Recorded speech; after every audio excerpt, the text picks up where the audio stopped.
그러면 3조가 어떤 문학작품을 썼는지 하나씩 살펴봅시다. 조조의 단가행 먼저 들어보도록 하죠. 对酒当歌，人生几何？一如朝露，去日苦多。开当以慷，忧思难忘。何以解忧，唯有杜康。青青子衿，悠悠我心。但为君不沉吟知己，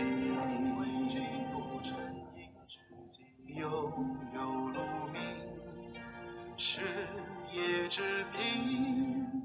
我有嘉宾，不色垂深。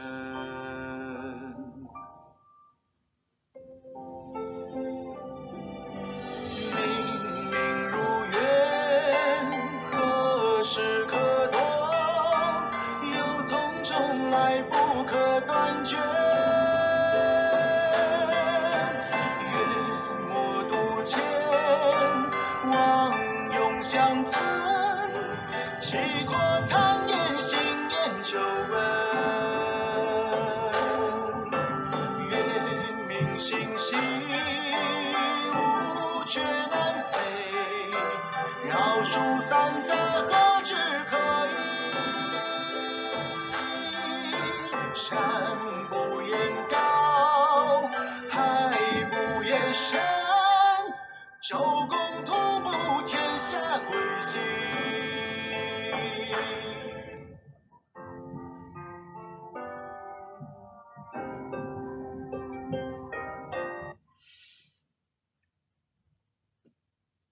네, 조조의 단가행, 문학을 좋아하고 인재들을 불러 모으는 것을 좋아했던 조조의 풍모를 반영하고 있죠. 재능과 식견이 있는 사람들을 깊이 그리워하노니 오직 그대를 위해 읊조리네. 나에게 귀한 손님이 온다면 반드시 비파를 치고 생황을 불며 반기리라고 했습니다. 이 가운데 천하의 인재를 불러 모아 중국을 병합하겠다는 웅대한 포부와 비장한 기회가 드러나고 있군요. 조조의 아들 조비는 전론 논문이라는 문장을 통해서 중국 최초로 문장 비평문을 남깁니다. 그 내용을 잠깐 살펴보면 대저 문장이란 나라를 다스리는 큰 사업이요 영원히 불멸하는 성대한 일이다. 수명은 때가 되면 다하고 북의 영화는 자신의 한 몸에 그친다. 이 두 가지는 반드시 다가오는 정해진 기한이 있으니 문장의 무궁함만 못하다. 이렇습니다. 조비는 대저 문장이란 나라를 다스리는 큰 사업이요 영원히 불멸하는 성대한 일이다. 라는 문장에서 문학이 독립적인 가치와 썩지 않는 오래도록 지속되는 불후의 생명력을 긍정하고 있습니다. 전쟁이 빈번하던 상황에서 칼로는 할 수 없는 붓의 힘을 인정하고 있는 것이죠. 또한 조비는 문장의 각각 다른 특징들을 인정하고 한 가지 문장만 편파적으로 긍정할 것이 아니라 여러 문학 비평들을 장점과 단점을 서로 밝힐 수 있도록 객관적인 기준을 추구해야 한다고 했습니다.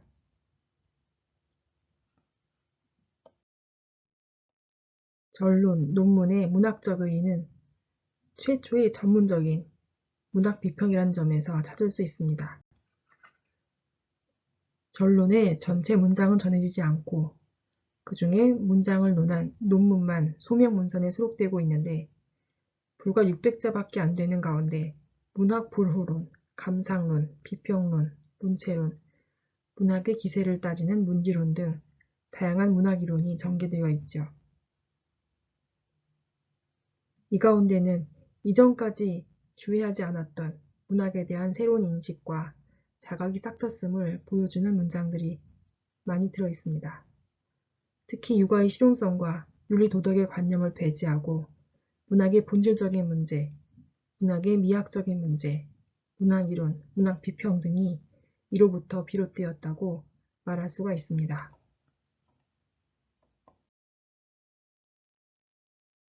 이번에는 조식의 뛰어난 문학적 재능을 보여주는 칠보성시라는 고사의 내용을 살펴보도록 하겠습니다. 조비와 조식은 모두 같은 어머니에게서 난 형제입니다. 조식은 어릴 때부터 총명해서 글을 많이 읽고 글솜씨가 빼어났죠. 조조는 조식이 출중하게 글을 쓰는 것을 보고 매우 총애했고 그를 왕태자로 삼을 생각도 했습니다.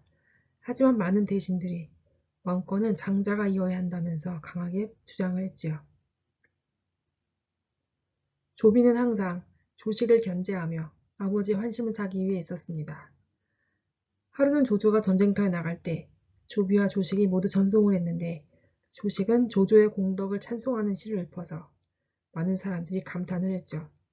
조비는 다만 얼굴에 슬픈 빛만 가득 띠면서 진심으로 아버지를 걱정하는 모습을 보였습니다.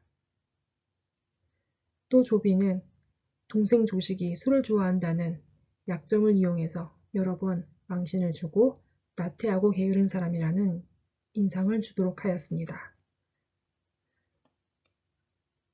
조조가 죽고 나자 조비가 자리를 물려받아 위문제가 되었지. 조비가 위문제가 된 후에 조식은 늘 술에 취해서 자신의 봉지에서 나오지 않았습니다. 누군가가 조식이 늘 술에 취해서 조정을 욕하고 있다고 고해 바쳤죠. 조비는 즉시 조식을 업성으로 잡아 올리게 했습니다. 조비는 조식에게 문학적 재능이 그렇게 뛰어나니 7걸음 걷는 동안 시를 짓는다면 살려주겠노라고 위협을 했죠.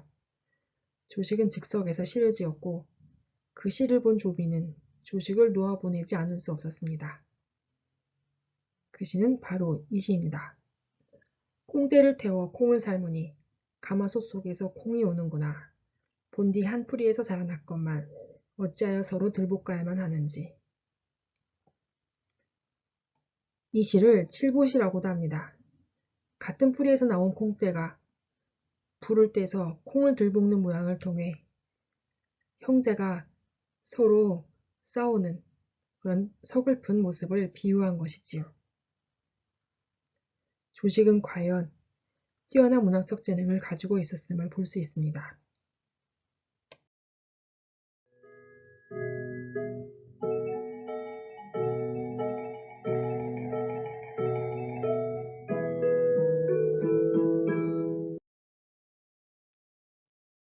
이번에는 삼국지 연의의 또 다른 주인공인 제갈량의 문장을 살펴보도록 하겠습니다. 제갈량의 자는 공명이지요. 호족 출신이지만 어릴 때 아버지를 잃고 형주에서 숙부의 손에서 자랐습니다. 숙부마저 전쟁으로 사망하자 양양교회의 융중산에서 은둔하고 있었지요. 제갈량은 이미 와룡선생이라는 별칭을 가지고 있을 만큼 재력이 뛰어나다는 명성을 얻고 있었습니다. 유비의 책사 서서가 제갈량을 추천하였죠. 와룡선생과 봉추선생 중 한 명을 얻으면 세상을 다스릴 수 있다고 하였습니다. 와룡선생은 제갈량이고 봉추선생은 방통을 이룹니다.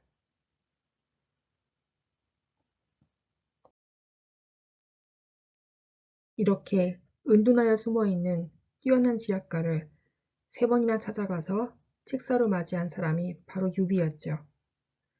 유비 휘하에는 많은 장수가 있었지만 뛰어난 지략가는 없었습니다. 유비는 관우와 장비를 데리고 3번이나 제갈량이 살고 있는 초가를 찾아가서 결국 제갈량을 책사로 모시는데 성공하지요. 유비는 제갈량을 절대적으로 신뢰하였는데 의형제였던 관우와 장비는 이에 대해 불만을 가지고 질투를 합니다. 그러자 유비는 내가 공명을 얻은 것은 마치 물고기가 물을 만난 것과 같다. 그러니 아우들은 불만을 가지지 않았으면 좋겠구나 라고 타이르죠. 이로부터 수어지교라고 하는 성어가 나왔습니다.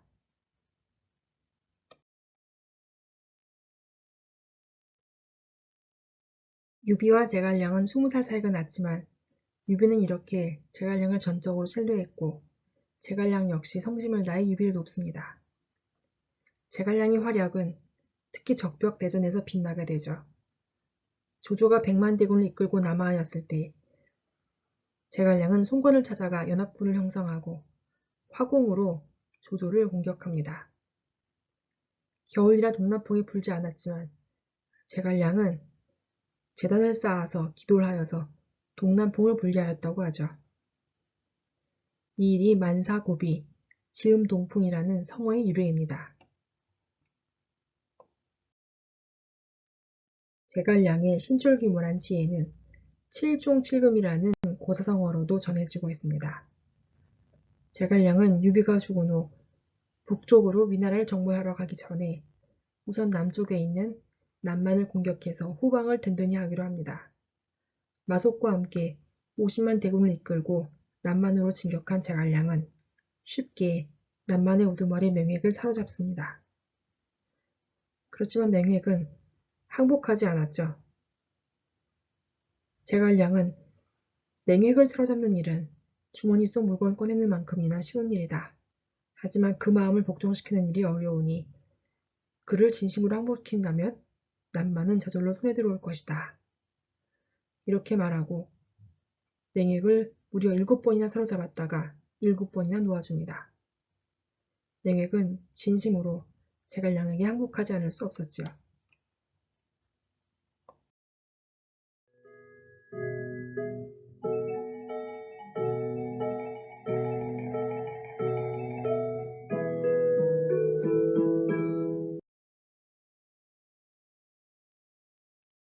제갈량이 출사표를 쓰게 된 것은 유비의 유지를 이어서 북방으로 위나라를 정벌하게 된 것이 계기가 됩니다. 유비는 221년 4월 성도의 도읍을 정하고 촉한제의 자리에 즉위하였습니다. 총나라를 건국한 것이죠. 총나라를 건국한 유비는 위나라로 계속 공격해가면서 영토를 넓혀가고자 합니다. 그때 관우가 오나라의 송건에게 형주를 빼앗기고 죽임을 당하였죠. 그리고 장비는 관우의 복수를 하기 위해 서둘러 준비하다가 역시 부하 장수들에게 죽임을 당하고 맙니다. 두 형제를 잃은 유비는 복수심에 불타 대군을 이끌고 송건의 강동으로 쳐들어가죠. 그러나 이릉대전에서 크게 대패하고 유비마저 병사하게 되었습니다. 유비는 죽으면서 자신의 아들 유전을 제갈량에게 맡기게 되었죠.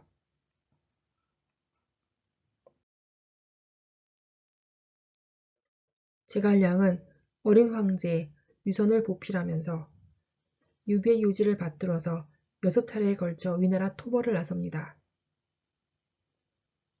6번에 걸친 위나라 전투가 모두 기상 근처에서 벌어졌기 때문에 이 북벌 군사 정책을 육출기산이라고 통칭합니다.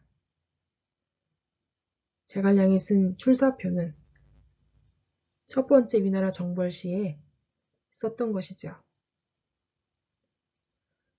그렇지만 마지막 전투에서 제갈량은 그만 병사하고 위나라 정벌의 꿈은 이루지 못합니다. 위나라 사마의는 제갈량의 북벌을 효과적으로 막아내면서 위나라에서 실권을 장악하게 되었죠.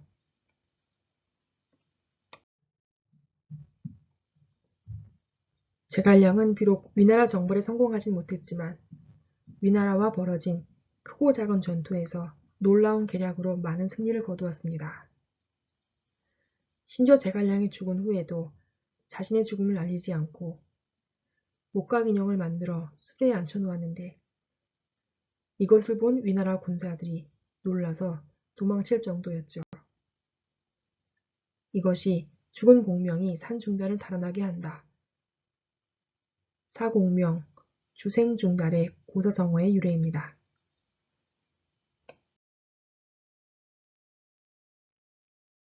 제갈량이 첫 번째 위나라 정벌을 나가면서 쓴 출사표.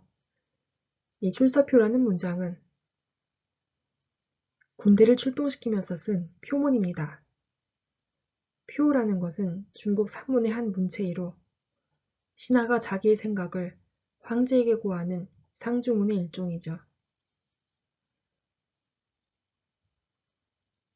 출사표는 군대를 출동시키면서 임금에게 올리는 글인 것이죠. 이 글은 삼국지 촉서 제갈량전에 수록되어 있습니다. 출사표는 전출사표와 후출사표로 나뉘는데 보통은 전출사표를 많이 읽었고 후출사표는 위작이라는 이야기도 전해집니다. 사람들은 출사표의 문장에 감동을 하여 출사표를 읽고 눈물을 흘리지 않으면 충신이 아니다라는 말까지 할 정도로 이 문장에는 제갈량의 충심이 절절히 묻어난다고 합니다.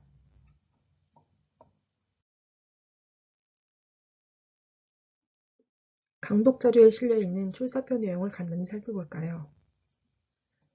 출사표의 내용에는 제갈량 자신이 유비와 유선에게 헌신하는 충정이 남겨져 있고 현재 출근하는 전투의 당위성에 대해 설명하고 있습니다. 그리고 자신이 부재 시에 어린 황제 유선이 상의할 사람 그리고 해야 할 일들에 대해 당부하는 내용이 구구절절하게 적혀 있죠. 신은 본디 미천한 백성으로 남양에서 문소 박갈며 어지러운 세상에서 구차하게 생명을 보존하였을 뿐 제후에게 알려져서 출세할 것을 구하지 않았습니다. 그러나 선제께서 신을 비천하다고 여기지 않으시고 외람되게도 스스로 몸을 낮추시어 3번이나 신의 초가집을 찾으시고 신에게 당금의 일을 물으셨습니다. 이에 감격하여 신은 마침내 선제를 위해 힘써 일할 것을 허락하였습니다. 그 뒤에 국군이 기울어지거나 군대가 패선할 때에 임무를 맡고 위급한 때에 명령을 받으면서 지금까지 21년이 흘렀습니다. 출사표의 일부를 살펴보았습니다. 여기에 선제라 함은 유비를 일컫는 말입니다. 유비가 3번이나 제갈량을 찾아갔던 삼고출의 고사도 여기 간략하게 적혀 있군요.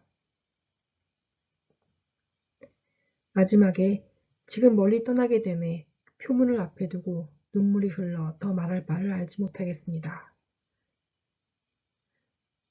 제갈량이 유비와 유선에게 자신의 모든 것을 바쳐 충성을 다하는 신하됨을 이 출사표를 통해서 확인할 수가 있습니다.